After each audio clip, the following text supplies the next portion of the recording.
This channel's content is strictly for educational and informational purpose and does not endorse or promote any form of violence, harm, illegal activities, self-injuries and communal disharmony. Arjun দা, কেন বারবার এই ঘটনা ঘটবে আর ভাটপাড়ার নামই বা শিরোনামে কেন চলে আসবে?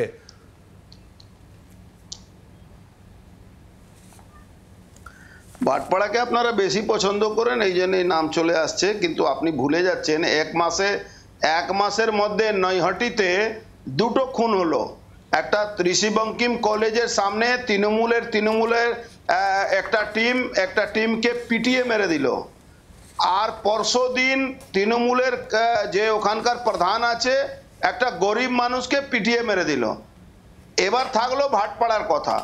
ভাটপাড়া হোক, ব্যারাকপুর, যে কোনো জায়গা হোক, পশ্চিমবাংলা যে কোনো জায়গা হোক, প্রশ্ন হচ্ছে যখন পুলিশ প্রশাসন আর ক্রিমিনাল আর পার্টি, সরকারি পার্টি जब एक হয়ে যাবে তো অপরাধকে কেউ আটকাতে পারবে না। অপরাধী অপরাধ করছে। আপনি জানেন এই ঘটনাটা ঘটেছে কেন? এই ঘটনাটা থানার পিছনে, একদম থানার পিছনে মদের ঠেক, জুয়া ঠেক, হিরোইন বিক্রি করে, ওখানে দুটো কুলি লাইন আছে, কুলি লাইনে ঘর দখল করে বিক্রি করা।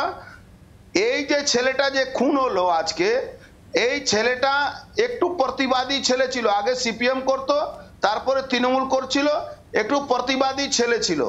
এবার প্রতিবাদ করতে গিয়ে এই পার্থভৌমিকের তৃণমূল যেটা আছে, যেটা সোমনাথ শ্যাম, পার্থভৌমিক, ক্রিমিনালদের যে তৃণমূল আছে, যারা কোটি কোটি টাকা তোলা তুলে, তাদের এই চোখের কাটা হয়ে গেছিল।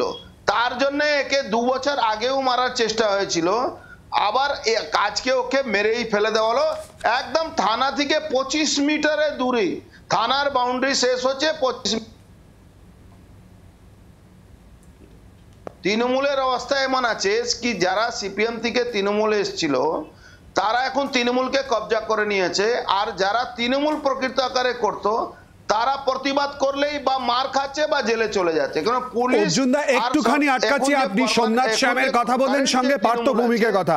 আজকের ঘটনায় পার্থভৌমিক ইতিমধ্যেই যে কথা বলেছে আপনার সম্পর্কে, আপনার নাম কেন বারবার উঠে আসে আমি তো বুঝতে পারি না, এটা সম্পর্কেও জানতে চাইবো। পার্থভৌমিক বলেছেন রেপুটেড ক্রিমিনাল, খুনি আপনার সম্পর্কে, পায়ের তলার মাটি সরে গেছে, নৈহাটিতে শান্তিপূর্ণ ভোট হচ্ছে এবং তারই সঙ্গে খবরে থাকতে চান। 4টে খুন করা কোনো ব্যাপার নয়, অর্জুন সিং রেপুটেড ক্রিমিনাল, খুনি। কি বলবেন আপনি পার্থভৌমিকের এই বক্তব্যে? আচ্ছা, পার্থভৌমিক ভুলে যাচ্ছে কি তৃণমূল কংগ্রেস, পার্থভৌমিকের আগে থেকে অর্জুন সিং তৃণমূল কংগ্রেস করত। এই পার্থভৌমিকরা আমার চেলুয়া বললেও খারাপ হবে, চেলুয়াদের চেলুয়া ছিল। এই পার্থভৌমিক তরুণ অধিকারী বলে তৃণমূলের নেতা ছিলেন ওখানে নৈহাটিতে। বুঝলাম, কিন্তু আপনার নাম কেন উঠে আসছে বারবার করে অর্জুন দা হসপিটালের সামনে? আর বলছি, আরে আমার নাম আর না আসলে তো আপনার নাম আসবে না শিলাদিত্য দা, নাম তো আমারই আসবে। কেন? আমি তো ওদের বিরুদ্ধে লড়াই করছি, তো আপনার নাম আসবে না, আমারই নাম আসবে। এবার আপনি দেখুন পার্থভৌমিক যার কথাটা বলছিল कि पंकज मेरेছে, पंकजेर लोकरा मेरेছে। এই দেখুন এই ক্যামেরাতে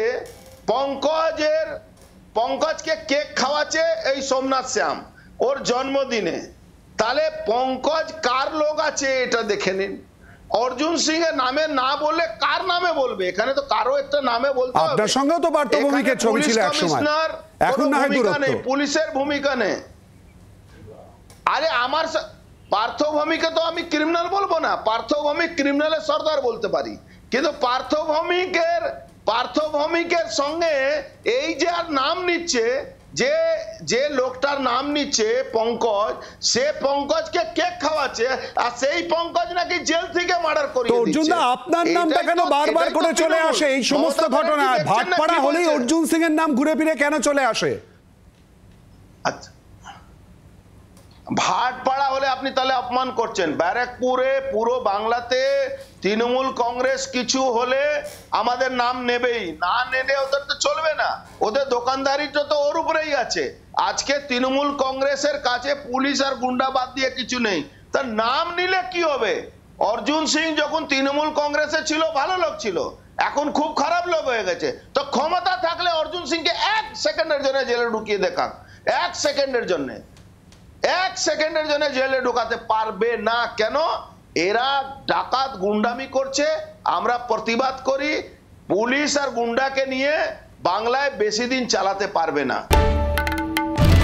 বাংলার আওয়াজ, বাঙালির আবেগ, জি 24 ঘন্টা।